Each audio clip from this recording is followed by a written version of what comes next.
Fala galera, aqui quem fala novamente no canal é o André Games.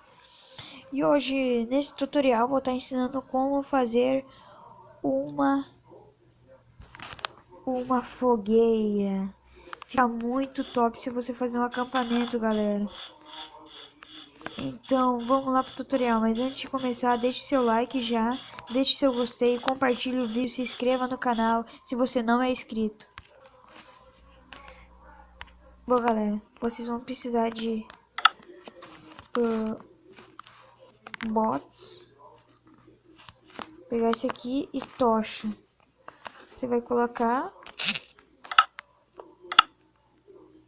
o bot, uma tocha aqui, ó, daí você vai pegar, botar uma aqui, uma aqui, uma aqui, ó, vai botando em cada lado assim, vai ficar muito parecido com uma fogueira, ó.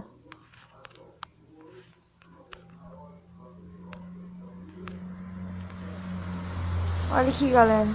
Vai dizer que não foi muito parecido com uma fogueira. Fica, né, galera? Bom, galera, este foi o tutorial aqui, ó. Bem básico mesmo. Só pra não deixar de postar, acho que pelo menos uns 2 vídeos por dia. Que é o que eu tô tentando fazer. Ó. Fica bem legal. Valeu!